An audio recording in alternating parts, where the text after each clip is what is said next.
बुद्ध पूर्णिमा के शुभ अवसर पर प्रधानमंत्री नरेंद्र मोदी ने ऑपरेशन सिंदूर के बाद राष्ट्र को पहली बार संबोधित करते हुए आतंकवाद के खिलाफ भारत की निर्णायक कार्रवाई ऑपरेशन सिंदूर की सफलता और रणनीतिक महत्व को साझा किया। प्रधानमंत्री ने कहा कि इस ऑपरेशन ने भारत की आतंकवाद के विरुद्ध नीति में एक नया अध्याय जोड़ा है और यह न्यू नॉर्मल बन गया है। प्रधानमंत्री ने राष्ट्र को संबोधित करते हुए कहा कि ऑपरेशन सिंदूर न्याय की अखंड प्रतिज्ञा है। सैनिकों का ये पराक्रम देश की मां और बेटी को समर्पित है। आगे देखें प्रधानमंत्री का संबोधन। प्रिय देशवासियों, नमस्कार। हम सभी ने बीते दिनों में देश का सामर्थ्य और उसका संयम दोनों देखा है। मैं सबसे पहले भारत की पराक्रमी सेनाओं को, सशस्त्र बलों को, हमारी खुफिया एजेंसियों को, हमारे वैज्ञानिकों को, हर भारतवासी की तरफ से सैल्यूट करता हूं। हमारे वीर सैनिकों ने ऑपरेशन सिंदूर के लक्ष्यों की प्राप्ति के लिए असीम शौर्य का प्रदर्शन किया। मैं उनकी वीरता को, उनके साहस को, उनके पराक्रम को आज समर्पित करता हूं हमारे देश की हर माता को, देश की हर बहन को और देश की हर बेटी को ये पराक्रम समर्पित करता हूं। साथियों, 22 अप्रैल को पहलगाम में आतंकवादियों ने जो बर्बरता दिखाई थी, उसने देश और दुनिया को झकझोर दिया था। छुट्टियां मना रहे निर्दोष मासूम नागरिकों को धर्म पूछकर उनके परिवार के सामने, उनके बच्चों के सामने बेरहमी से मार डालना, यह आतंक का बहुत विभत्स चेहरा था, क्रूरता थी। ये देश के सद्भाव को तोड़ने की घिनौनी कोशिश भी थी। मेरे लिए व्यक्तिगत रूप से ये पीड़ा बहुत बड़ी थी। इस आतंकी हमले के बाद सारा राष्ट्र, हर नागरिक, हर समाज, हर वर्ग, हर राजनीतिक दल एक स्वर में आतंक के खिलाफ कड़ी कार्रवाई के लिए उठ खड़ा हुआ। हमने आतंकवादियों को मिट्टी में मिलाने के लिए भारत की सेनाओं को पूरी छूट दे दी और आज हर आतंकी, आतंक का हर संगठन जान चुका है कि हमारी बहनों बेटियों के माथे से सिंदूर हटाने का अंजाम क्या होता है। साथियों, ऑपरेशन सिंदूर ये सिर्फ नाम नहीं है, ये देश के कोटि कोटि लोगों की भावनाओं का प्रतिबिंब है। ऑपरेशन सिंदूर न्याय की अखंड प्रतिज्ञा है।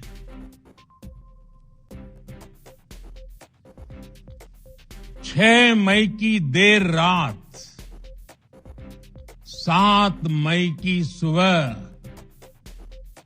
पूरी दुनिया ने इस प्रतिज्ञा को परिणाम में बदलते देखा है। भारत की सेनाओं ने पाकिस्तान में आतंक के ठिकानों पर,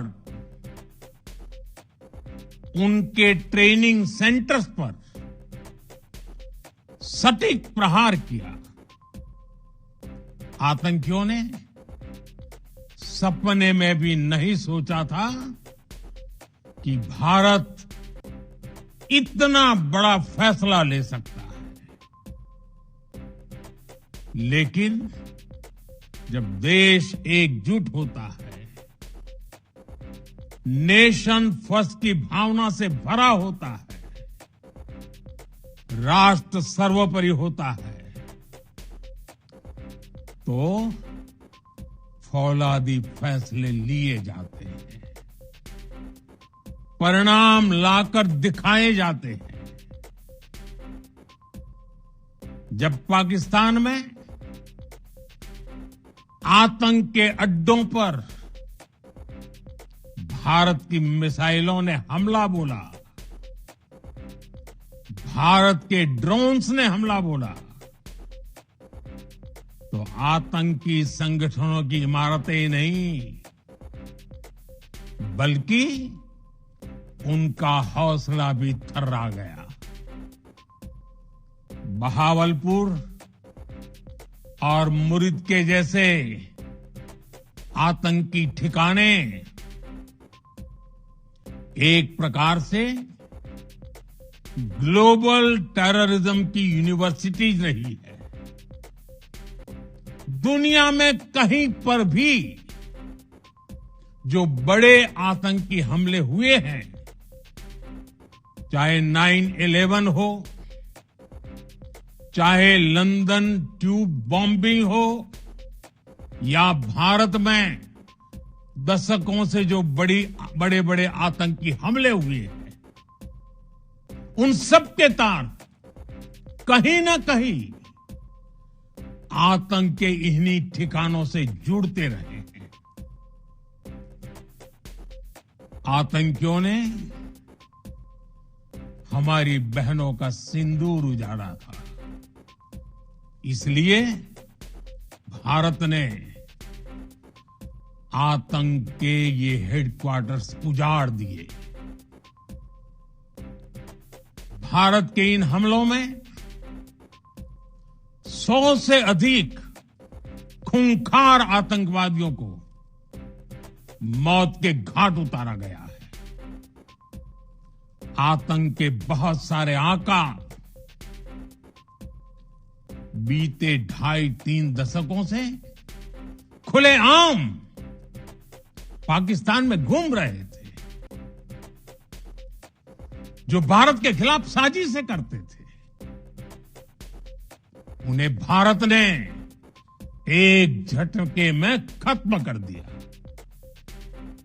साथियों, भारत की इस कार्रवाई से पाकिस्तान घोर निराशा में गिर गया था, हताशा में गिर गया था, बौखला गया था। और इसी बौखलाहट में उसने एक और दुस्साहस किया।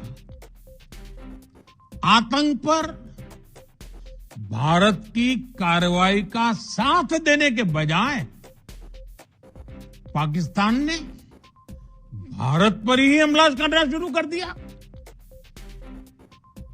पाकिस्तान ने हमारे स्कूलों, कॉलेजों को, गुरुद्वारों को, मंदिरों को, सामान्य नागरिकों के घरों को निशाना बनाया।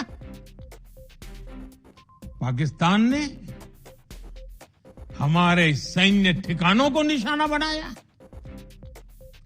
लेकिन इसमें भी पाकिस्तान खुद बेनकाब हो गया। दुनिया ने देखा कि कैसे पाकिस्तान के ड्रोन्स, पाकिस्तान की मिसाइलें भारत के सामने तिनके की तरह बिखर गई। भारत के सशक्त एयर डिफेंस सिस्टम ने उन्हें आसमान में ही नष्ट कर दिया। पाकिस्तान की तैयारी सीमा पर वार की थी, लेकिन भारत ने पाकिस्तान के सीने पर वार कर दिया। भारत के ड्रोन्स, भारत की मिसाइलों ने सटीकता के साथ हमला किया। पाकिस्तानी वायुसेना के उन एयरबेस को नुकसान पहुंचाया, जिस पर पाकिस्तान को बहुत घमंड था। भारत ने पहले 3 दिनों में ही पाकिस्तान को इतना तबाह कर दिया जिसका उसे अंदाजा भी नहीं था।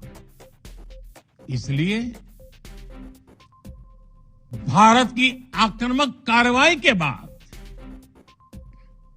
पाकिस्तान बचने के रास्ते खोजने लगा। पाकिस्तान दुनिया भर में तनाव कम करने के लिए गुहार लगा रहा था, और बुरी तरह पीटने के बाद इसी मजबूरी में 10 मई की दोपहर को पाकिस्तानी सेना ने हमारे डीजीएमओ को संपर्क किया। तब तक हम आतंकवाद के इंफ्रास्ट्रक्चर को बड़े पैमाने पर तबाह कर चुके थे। आतंकियों को मौत के घाट उतार दिया गया था। पाकिस्तान के सीने में बसाए गए आतंक के अड्डों को हमने खंडहर बना दिया था। इसलिए जब पाकिस्तान की तरफ से गुहार लगाई गई, पाकिस्तान की तरफ से जब ये कहा गया कि उसकी ओर से आगे कोई आतंकी गतिविधि और सैन्य दुस्साहस नहीं दिखाया जाएगा, तो भारत ने भी उस पर विचार किया। और मैं फिर दोहरा रहा हूं, हमने पाकिस्तान के आतंकी और सैन्य ठिकानों पर अपनी जवाबी कार्रवाई को अभी सिर्फ स्थगित किया है। आने वाले दिनों में हम पाकिस्तान के हर कदम को इस कसौटी पर मापेंगे कि वो क्या रवैया अपनाता है। साथियों, भारत की तीनों सेनाएं, हमारी एयरफोर्स, हमारी आर्मी और हमारी नेवी, हमारी border security force BSF, Bharat के अर्धसैनिक बल लगातार अलर्ट पर है। सर्जिकल स्ट्राइक और एयर स्ट्राइक के बाद अब ऑपरेशन सिंदूर आतंक के खिलाफ भारत की नीति है। ऑपरेशन सिंदूर ने आतंक के खिलाफ लड़ाई में एक नई लकीर खींच दी है, एक नया पैमाना, न्यू नॉर्मल तय कर दिया है। पहला, भारत पर आतंकी हमला हुआ तो मुंह तोड़ जवाब दिया जाएगा। हम अपने तरीके से, अपनी शर्तों पर जवाब देकर रहेंगे। हर उस जगह जाकर कठोर कार्रवाई करेंगे जहां से आतंक की जड़ें निकलती हैं। दूसरा, कोई भी न्यूक्लियर ब्लैकमेल भारत नहीं सहेगा। न्यूक्लियर ब्लैकमेल की आड़ में पनप रहे आतंकी ठिकानों पर भारत सटीक और निर्णायक प्रहार करेगा। तीसरा, हम आतंक की सरपरस्त सरकार और आतंक के आकाओं को अलग अलग नहीं देखेंगे। ऑपरेशन सिंदूर के दौरान दुनिया ने पाकिस्तान का वो घिनौना सच फिर देखा है, जब मारे गए आतंकियों को विदाई देने पाकिस्तानी सेना के बड़े बड़े अफसर उमड़ पड़े। स्टेट स्पॉन्सर्ड टेररिज्म का ये बहुत बड़ा सबूत है। हम भारत और अपने नागरिकों को किसी भी खतरे से बचाने के लिए लगातार निर्णायक कदम उठाते रहेंगे।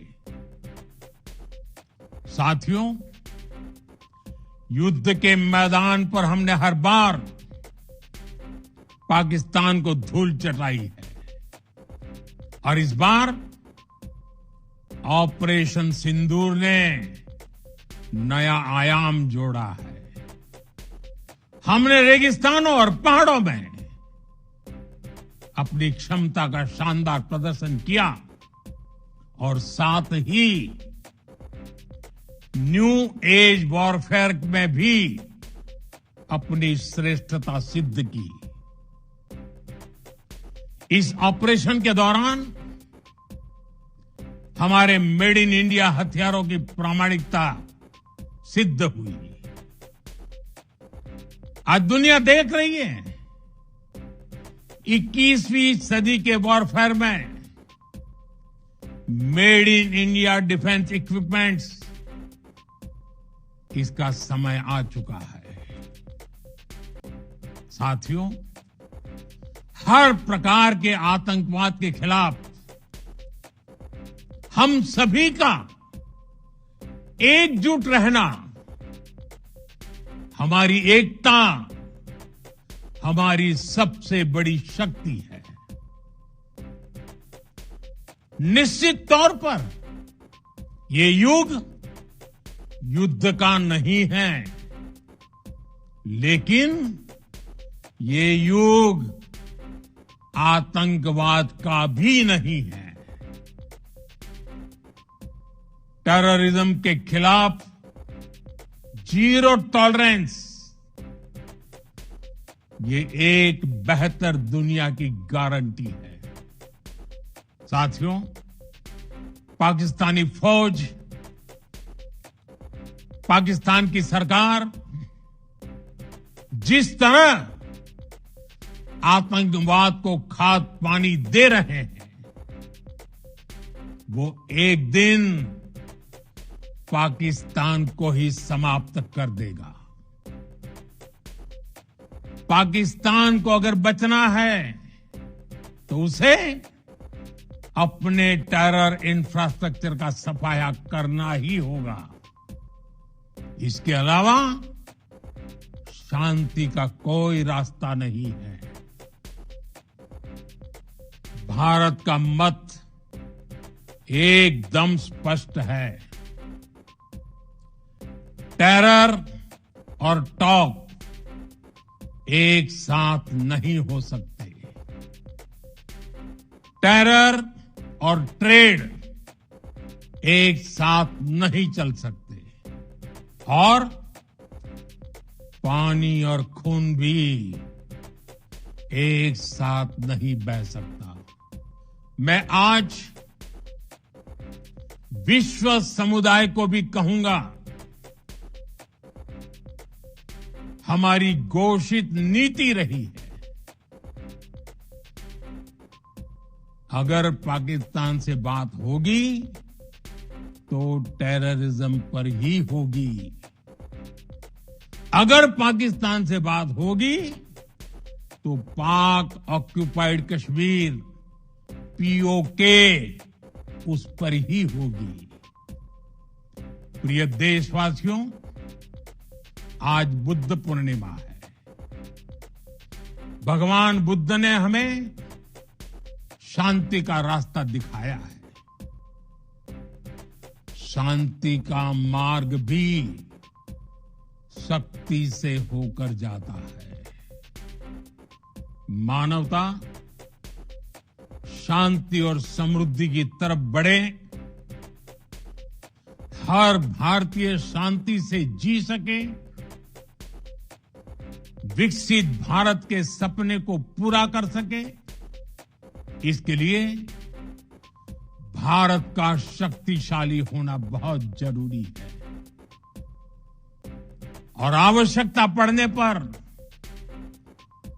इस शक्ति का इस्तेमाल भी जरूरी है।